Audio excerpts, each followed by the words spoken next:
We are now joined by the executive producer of the Sterling Affaris podcast, Ramona Shelburne, and Marc Spears, who was featured on the podcast and also covered during the time. I have listened to all 5 episodes of this podcast. It's a spectacular project. Ramona, I know that you've put in, well, you covered it and you've really been working on this one way or another for 5 years.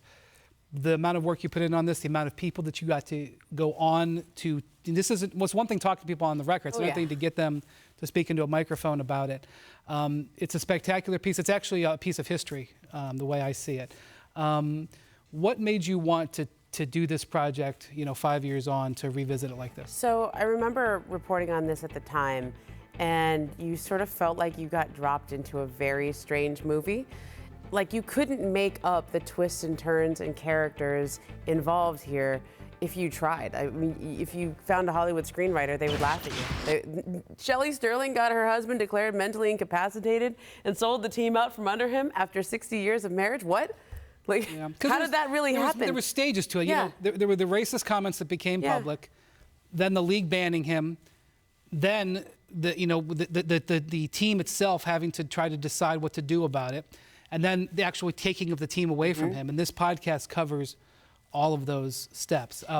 One clip I wanted to play from this podcast is where Doc Rivers and Blake discuss how close Blake Griffin, how close they were to boycotting a Clippers playoff game against the Warriors on April 27th, 2014. Let's take a listen. The Clippers were right in the middle of the playoffs when TMZ released that Donald Sterling tape late on Friday night, April 25th, 2014. With everybody, I'm just saying, in your lousy Instagrams, you don't have to have yourself with walking with black people. You don't have to. Everyone had heard it. This was Sterling's mess, not the players. And yet here it was, landing on their shoulders, consuming them, even as they prepared for the biggest game of their lives. I just remember, as a team, we had to talk about it almost every time we met. You know what I mean? Because it was that big of a thing. Clipper coach Doc Rivers tried desperately not to let it overshadow their drive to the NBA championship. Our goal is to win the NBA title, and we're not going to let anything stand in the way of that.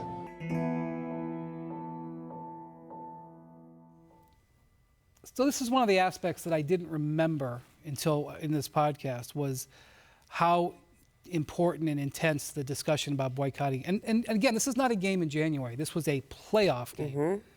Marc, in this podcast, you spoke very poignantly about your feelings.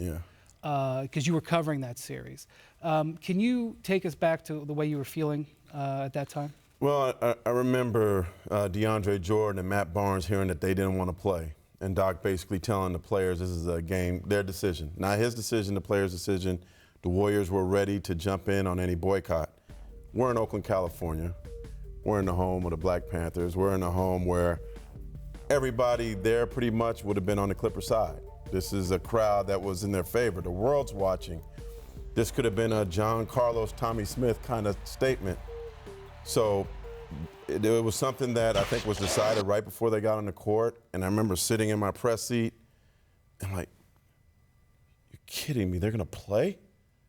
They're gonna play? And I was devastated. I actually teared up in my press seat. I was stunned. I thought that throwing out the jerseys thing and all that was pretty weak. And, I've talked to Doc and Chris Paul and Blake and DJ since, and and Big Baby, and they don't have any regrets, and it's their decision, and I respect it. But that was their time to make a historical history book statement that they let Adam Silver make for them. Thanks for watching ESPN on YouTube.